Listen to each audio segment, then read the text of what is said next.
Transactional analysis proper. That's, I don't mean to be grandiose, but that's the heart of the matter. That's why transactional analysis is called transactional analysis, because it's the analysis of transactions that happens between people. And Byrne called it transactions because of the exchange of something that Val mentioned earlier, which is called strokes, which we will talk about later, rather than interaction. It's transaction because we exchange something which is recognition, either positive, negative, or so on. And we'll talk about that more later. A transaction is a basic unit of social discourse made up of a transactional stimulus and a response. And transactional analysis is important. You need to slow down the process and listen to a stimulus and a response. That's very useful in the process. So that's transactional analysis, is analyzing communication between myself, and I think the exercise that we did earlier in terms of the decision-making, the ego states, we saw some of that transaction occurring within ourselves. And then it's also between people, between you and me. You say something and I reply or don't reply, which is a reply. Or in organizations, it's by the leadership and how they treat the workers, and dogma and rules. So, and education, how the teacher responds and acts in relationship to the students. And in parenting, how the parent reacts and responds to the child. So transactional analysis is pertinent at all of those levels. And I want to mention at this time, we've talked a little bit about decisions that children make early in life. And children and transactions are often based on our existential decisions that we made. And the existential decision that is the real one, the one that we're born with, and the ideal one that we strive towards is the I'm okay, you're okay, which we've talked about. And I wanted to mention a little, and then there's that decision, which means I'm worthy and you're worthy. And it is, when we talk about unconditional strokes, that is the okayness in oneself. And the okayness in oneself is my dignity and my worth. And we can respect it in each other, but how do we deal with it and respecting it and getting in touch with ourselves? I think it's very important for us to have that question. I think as we analyze transactions and as we do transactional analysis, we can go to 3 levels. One is a diagnosis, the theory as we use it to diagnose what's happening. 2 is we can diagnose what's happening that's not useful or unhealthy. And 3 is how can we improve it and make it more healthy, which is the intervention, which is what all of us are interested in doing. And I think transactional analysis proper is a process by which we can do the intervening. But it's always good to remember the goal. And the goal that Byrne talked about in transactional analysis was intimacy, spontaneity, and authenticity. Was that it? Awareness. And awareness. Intimacy is staying in touch with my okayness and your okayness. Spontaneity is my trusting that I can open my mouth and what comes out is going to be okay. And authenticity is saying who I am and what's going on with me rather than trying to please, which is the adapted child, trying to figure out how to please. Although, like I say, all of these concepts have a positive and a negative way of interpreting and using. So the adapted way, spontaneity does need limits, because there are times when we have to take into account who's in the audience, who we're talking to. Does that make sense? So spontaneity is important, and healthy limit setting and adaptations are important too. And so that's important in understanding transactions. The incorrect decisions that we make are either that you're okay and I'm not because of how we grow up as children, or that I'm okay and you're not, which is about exclusion, racism, sexism, and all of those. I'm okay, you're not, at the personal and institutional and cultural level. And then the hopelessness of I'm not okay and you're not either. And so those positions that we operate, and we have a tendency to go from one to the other. The ideal one is I'm okay and you're okay, but sometimes we slip into one of the others, and it's important that we keep track of where we are and keep moving back to the I'm okay, you're okay place. So the adapted child operates from an I'm not okay, you are. The critical parent operates from an I'm okay, you're not. And sometimes they're useful, but most of the time we want to move back to the I'm okay, you're okay place in terms of relating with each other.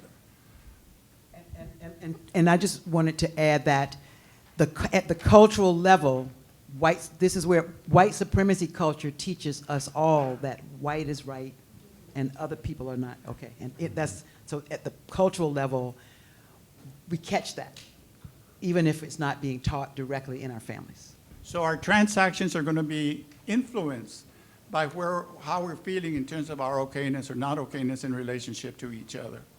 So as we start analyzing transactions, Byrne identified 3 types of transactions with a subdivision of 2 others. And there were complementary, crossed, and ulterior transactions. And ulterior transactions are angular and duplex. And so we're going to go and look at each of those types of transactions. Complementary transaction is when the ego state addressed is the ego state that responds. So like, what time is it? It's 4 o'clock. It's an adult stimulus and an adult response. Or it can be parent to parent. Isn't it awful what the kids are doing these days and how they're dressing? They wear their ass showing and their underwear. You can see that they're wearing their underwear on the outside, and the person replies, oh, it is just awful. I just have this, and this can go on forever. So the rule of, and the child ego state is, oh, I love that movie. What did you think about that? Oh, it was just wonderful. Wasn't it exciting? So on. That's a parallel transaction. And they can go on and on forever, and they're usually enjoyable, or they can be destructive. It can be unhealthy, like a parent-child transaction, which can be complementary. Stop doing that. You're always telling me what to do. Well, that's because you're always misbehaving. Well, I'm going to get out of here, and you're just a tyrant. That can go on forever. And usually it gets interrupted by a cross transaction. So you get complementary transactions, right? 2 ego states responding to each other, parallel. Right. And it can be from any of the ego states. Now, a cross transaction is a transaction which a different ego state replies to the stimulus. So what time is it, for instance, and somebody says, stop bothering me. That's a cross transaction. And the rule of communication about cross transactions is that the conversation is going to change, the subject of the conversation is going to change to the cross transaction topic. So we're no longer going to talk about what time it is, but why I'm bothering you. Okay. So the cross transaction, as I was saying earlier, can be healthy or unhealthy. Like a healthy cross transaction is the client says to a therapist, I don't know, what should I do about this? Which is a child to parent transaction. And the therapist crosses from adult and says, what are your options? Or what do you think you should do about that?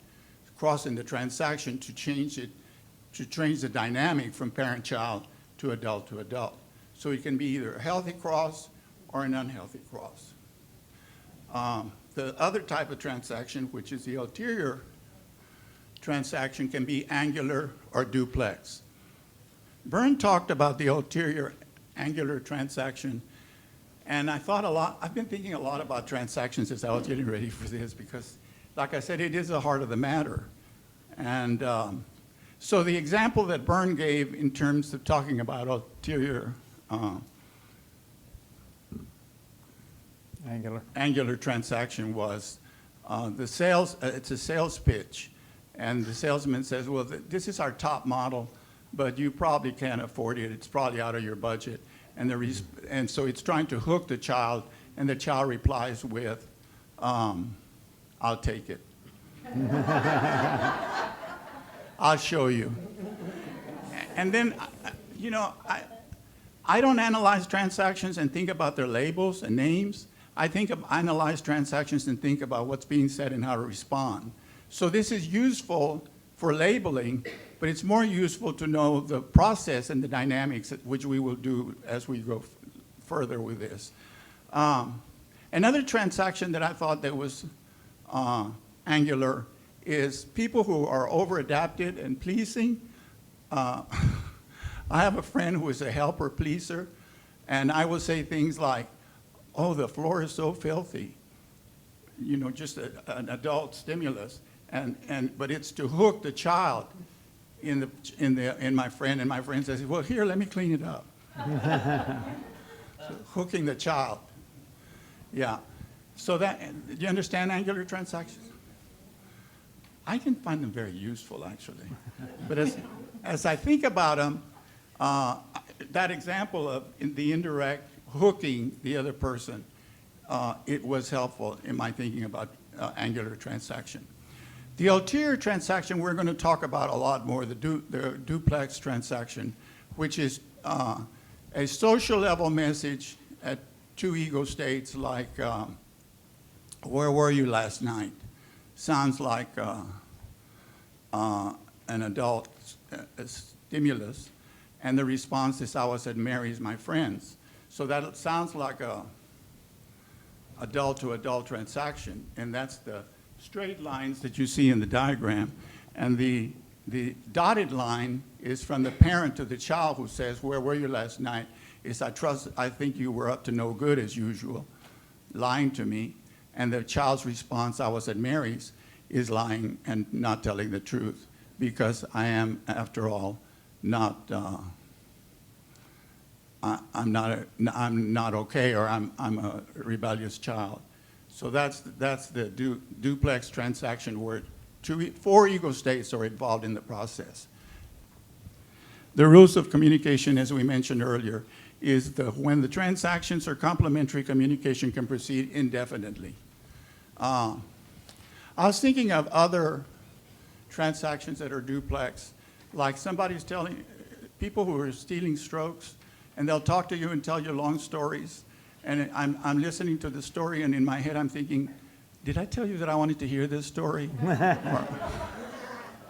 And the person who's telling the story, who doesn't believe that they deserve strokes, is probably believing, you're probably not listening to me anyway. That's the silent message. So as we get to, and Van was talking about thinking Martian earlier, that's the process of thinking Martian, is a duplex transaction. And it will become the basis of what we talk about when we study games. So those, and the other, when the transactions are crossed, communication breaks down, and one or both people have to change ego states in order to reestablish their communication. We talked about that.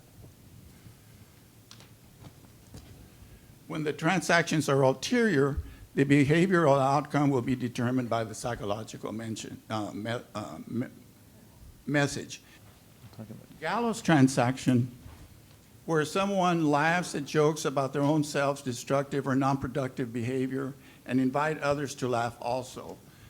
The classic example is, I really put one on last night, I really got drunk last night, and they're laughing, and somebody laughs with them, and it's reinforcing the belief that I'm not okay, and I'm into a self-destructive path.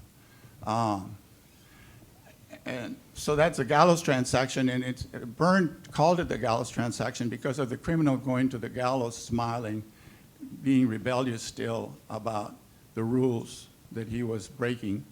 So that gallows transaction is laughing about your deficiencies or your weaknesses. And gallows transactions brought to mind for me teasing and bullying, which probably we'll talk more about when we get to strokes. But teasing very often can be gallows, where somebody's laughing about somebody, and the person that's receiving it is laughing also. It's a gallows transaction. It's reinforcing the negative belief about self. Any questions about gallows transactions? Yeah? Clarify with the arrows, the straight arrows versus the dotted arrows. Yes.